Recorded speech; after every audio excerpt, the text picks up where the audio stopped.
नमस्कार, जय माता दी दोस्तों मैं रत्नदीप जैन और आप देख रहे हैं हमारा यूट्यूब चैनल। दोस्तों मैं आप सभी का अपने यूट्यूब चैनल पर बहुत बहुत स्वागत करता हूं। मैं आप सभी के सामने फिर उपस्थित हुआ हूं वृषभ राशि वाले जातकों के लिए राहु के राशि परिवर्तन का प्रभाव लेकर। यह तमाम लाखों करोड़ों वृषभ राशि वाले जातकों की राहु ग्रस्त गोचर कुंडली है। यदि आपकी जन्म राशि, नाम राशि, लग्न राशि यदि वृषभ है तो आप इस वीडियो को समझ सकते हैं। दोस्तों, राहु देव अपना राशि परिवर्तन करने जा रहे हैं और वृषभ राशि वाले जातकों के लिए राहु का यह राशि परिवर्तन आपके लिए किस तरह से सुनहरे पल लाकर दे रहा है, इसकी हम इस वीडियो में चर्चा करेंगे। राहु देव मंगल की राशि में प्रवेश कर रहे हैं। मंगल देव की राशि है मेष राशि, इसमें राहु देव आ रहे हैं और वृषभ राशि वाले जातकों के लिए क्या इसका प्रभाव पड़ेगा, इसको समझना बहुत जरूरी है। देखिए, राहु जिस राशि में आता है, जिस राशि में प्रभाव डालता है, उसकी एनर्जी को, ऊर्जा को कई गुना बढ़ा देता है। और हम ये अच्छी तरह से जानते हैं कि राहु एक तामसिक ग्रह है, राक्षस प्रवृत्ति का ग्रह है। तो जो तामसिक ऊर्जा वाले जो लोग होते हैं, उनको यदि मंगल की ताकत मिल जाए, मेष राशि क्या है, मंगल की ताकत, मंगल की राशि में आ रहा है, तो यदि तामसिक गुण वाले व्यक्तियों को ताकत मिल जाए, ऊर्जा मिल जाए और तामसिक गुणों का प्रभाव उन पर ज्यादा है, तो वो विध्वंस लाने की कोशिश करते हैं। जैसे हमने अपने ग्रंथों में पढ़ा है कि असुरों को, राक्षसों को जब जब ताकत मिली है, उन्होंने धर्म का नाश किया है। उन्होंने इंद्र लोक को या स्वर्ग लोक को अपने अधीन करने की कोशिश की है। तो ऐसा ही कुछ राहु के इस राशि परिवर्तन से जुड़ा हुआ है कि कहीं ना कहीं आपकी तामसिक गुणों को ताकत मिल रही है। आपका जो तामसिक गुण है, अब तामसिक गुण क्या है? लोभ, माया, कसाय, स्वार्थ, निजी स्वार्थ, सिर्फ अपना सोचना, अपने बारे में सोचना, अपने हित की बात करना, शॉर्टकट अपनाना, ये सब राहु के गुण है, ये सब तामसिक गुण है। काम, दाम, साम, दाम, दंड, भेद, ये फिलॉसफी राहु की है कि कैसे भी अपना काम करना है। अब राहु के इस गुण को मंगल की ताकत मिल गई है, इसलिए ज्यादातर ज्योतिष की अगर आप बात सुनेंगे या यूट्यूब पर या किसी भी ज्योतिष से बात करेंगे तो कहेंगे राहु का ये राशि परिवर्तन अच्छा नहीं है, बिल्कुल अच्छा नहीं है। और हम कह रहे हैं ये सुनहरा पल लेकर आ रहा है। कैसे? इसके लिए आपको ये वीडियो पूरा देखना पड़ेगा, समझना पड़ेगा। तो ये बात सही है कि राहु मंगल की ताकत प्राप्त कर कर अंगारक दोष बनाता है, अर्थात तामसिक गुणों को ताकत मिल जाती है तो उसका गलत इस्तेमाल करते हैं। यदि आप अपना स्वार्थ पूरा करना चाहते हैं तो हो सकता है उसके लिए आप ताकत का इस्तेमाल भी करने लगे, क्योंकि यही राहु को मिल रहा है, यही राहु चाहता है।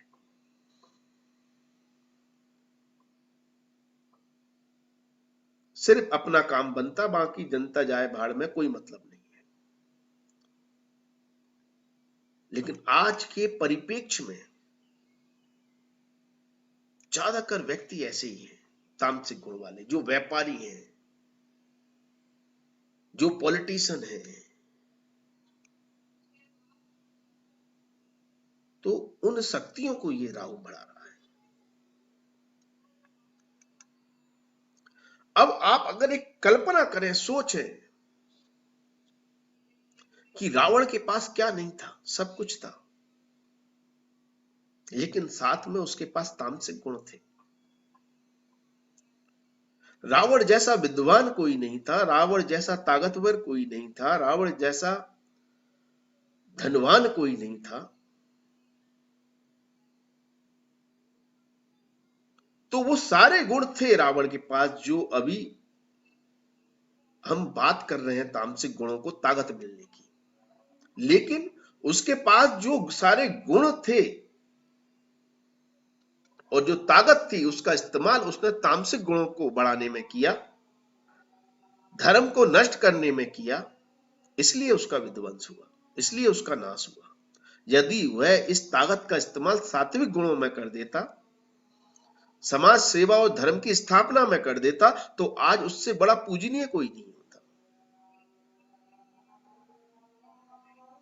तो ये स्थिति बना रहा है राहु इस समय अंगारक योग बनाकर, तामसिक गुणों को बढ़ाकर।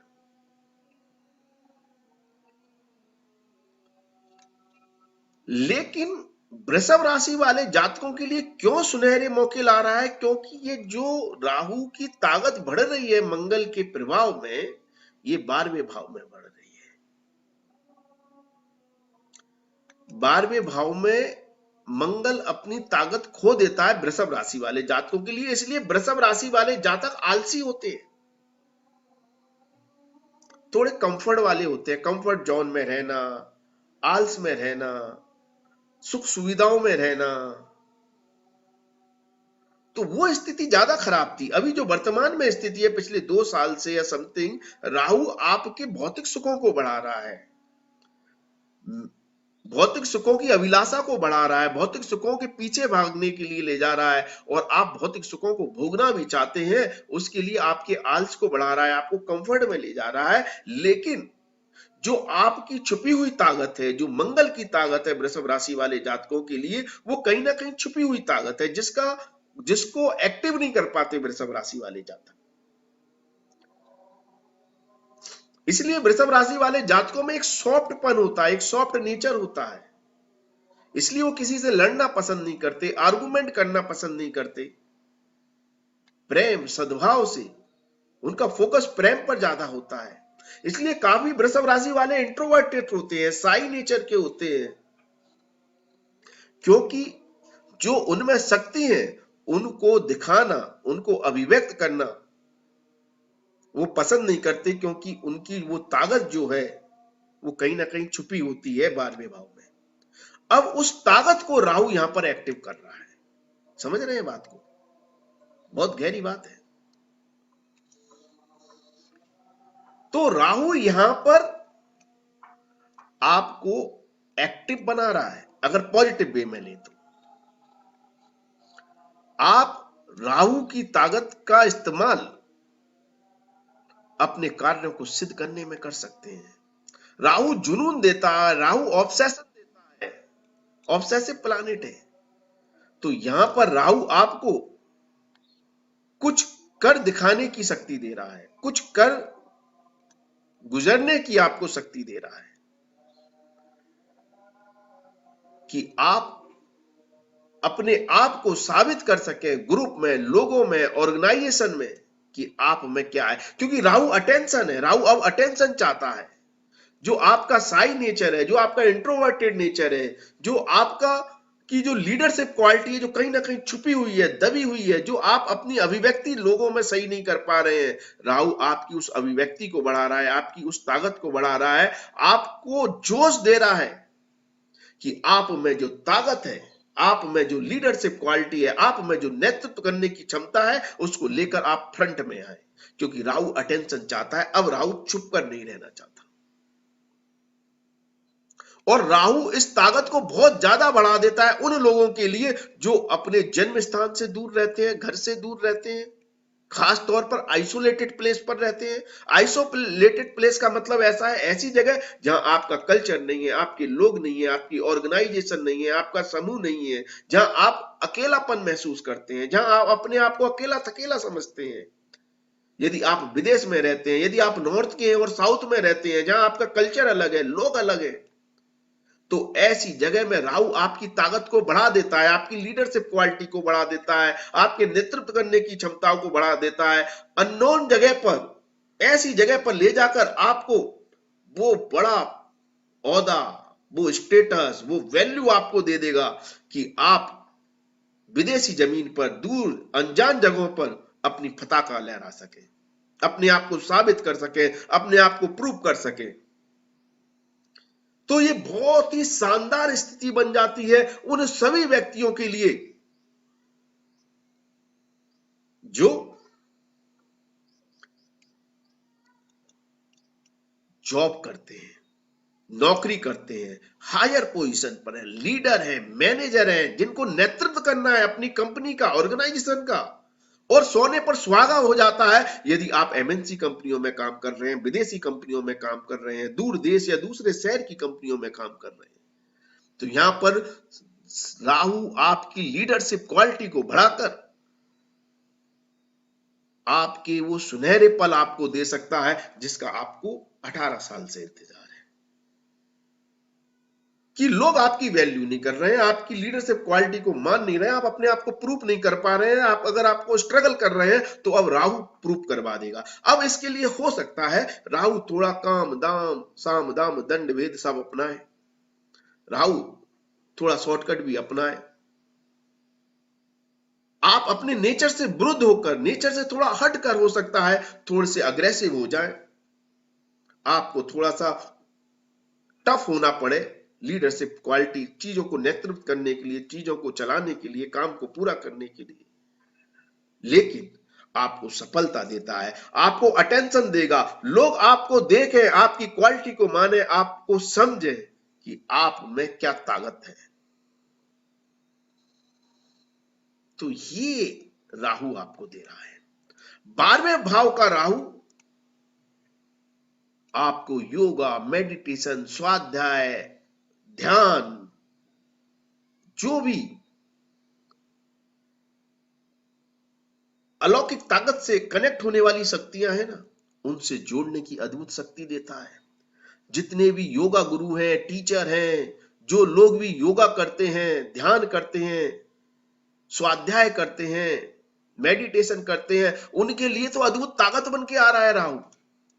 जो लोग भी इंटरनेट से जुड़े हुए हैं, आज की डेट में तो सब कुछ इंटरनेट है, आप मेरे को भी इंटरनेट के माध्यम से सुन रहे हैं, तो जो भी हेलीकॉप्टर, हवाई जहाज, एयरफोर्स, इनसे जुड़ा हुआ है, विदेशों से जुड़ा हुआ है, इंटरनेट से जुड़ा हुआ है, वर्ल्ड वाइड एरिया से जुड़ा हुआ है, उनके लिए ये राहु वरदान लेकर आ रहा है, वरदान लेकर आपकी काया पलट कर देगा। राहु की यहां से पंचम दृष्टि आपके चौथे भाव पर है, तो आपको घर से, परिवार से दूर ले जाने के काम कर रहा है। आपको हो सकता है व्यापार के लिए, नौकरी के लिए, अपने कार्य के लिए अपने घर से दूर जाना पड़े। पारिवारिक सुख को यहां पर कम कर रहा है और ऑब्सेशन दे रहा है कि आप विदेश में, दूर स्थान में, अनजान जगह पर जाकर सेटल हो। सप्तम दृष्टि से यहां पर राहु आपके छठे भाव को देख रहा है, आपको शत्रुअंता बना रहा है, आपके विरोधी, आपके शत्रु, आपके कॉम्पिटिटरों का नाश कर रहा है, खत्म कर रहा है। यदि व्यापार में आप कंपटीशन के मारे परेशान है कि आपका व्यापार नहीं चल रहा है क्योंकि आपके सामने वाले दुकानदार का बिजनेस ज्यादा आपसे बेहतर चलता है, वो आपके ग्राहकों को मान लेता है, तो इस कारण अगर आप परेशान है तो आपका व्यापार चलने लगेगा, आपके कंपटीशन को खत्म करेगा। आपके विरोधी, आपके कॉम्पिटिटर या तो आपके रास्ते से हट जाएंगे या आपके सामने टिक नहीं पाएंगे। तो इस माध्यम से आपको व्यापार में सुनहरे मौके देगा, अद्भुत लाभ देगा। अष्टम भाव पर दृष्टि है, ये मोक्ष मार्ग का त्रिकोण भाव बनता है। तो जितने भी लोग अध्यात्म से जुड़े हुए हैं या अकल्ट साइंस से जुड़े हुए हैं, ज्योतिष विद्या से जुड़े हुए हैं, वास्तु विद्या से, पाम रीडिंग से, जो भी ऐसी विद्या है जो साइंटिफिक नहीं पढ़ाई जाती, मतलब एकेडमिक एजुकेशन नहीं है, जो लौकिक विद्या है उसमें आपको अद्भुत लाभ देता है। पुरातत्व विभाग, खोजबीन, रिसर्च के काम में आपको अद्भुत लाभ देता है, आपको ऊंचाइयां देता है। और ज्यादा सफलता कब मिलती है? जब आप घर से दूर जाकर रहते हैं तब। और सबसे बड़ी बात यह है कि राहु आपकी छिपी हुई शक्ति को जगा रहा है, लेकिन उस शक्ति का दुरुपयोग नहीं करना है, इस बात को याद रखना। जैसे मैंने शुरुआत में कहा कि रावण के पास सब कुछ था, उसको उसके अहंकार ने मारा। वो यदि अहंकार लेकर चलते हैं, आप बहुत ज्यादा स्वार्थी हो जाते हैं, दूसरों का बुरा करते हैं, तो ये बार बार भाव आइसोलेशन अर्थात जेल का भी है, अनाथ आश्रम का भी है, हॉस्पिटल का भी है। उस एनर्जी को एक्टिवेट कर कर यदि आप शक्ति का, ताकत का गलत इस्तेमाल करते हैं, तो इस शक्ति का उपयोग आपके विध्वंस के लिए ही राहु करने लगेगा। आपको जेल के चक्कर लगा देगा, अनाथ आश्रम, हॉस्पिटल के। तो ऐसी जगह जाकर आपको रहना पड़ सकता है जहां आप वास्तव में अपने आप को अकेला और दबा हुआ महसूस करें। तो ये राहु की ताकत है, ये राहु की शक्ति है। आपको कैसा लगता है कि आपके साथ राहु क्या करने वाला है? हमें कमेंट्स के माध्यम से अवश्य बताएं। वीडियो अच्छा लगे तो लाइक, शेयर, कमेंट्स अवश्य करें। आज के लिए बस इतना ही। अगले वीडियो में आपसे फिर मुलाकात होगी। धन्यवाद, थैंक यू, जय माता दी। माता रानी आपका कल्याण करे। धन्यवाद।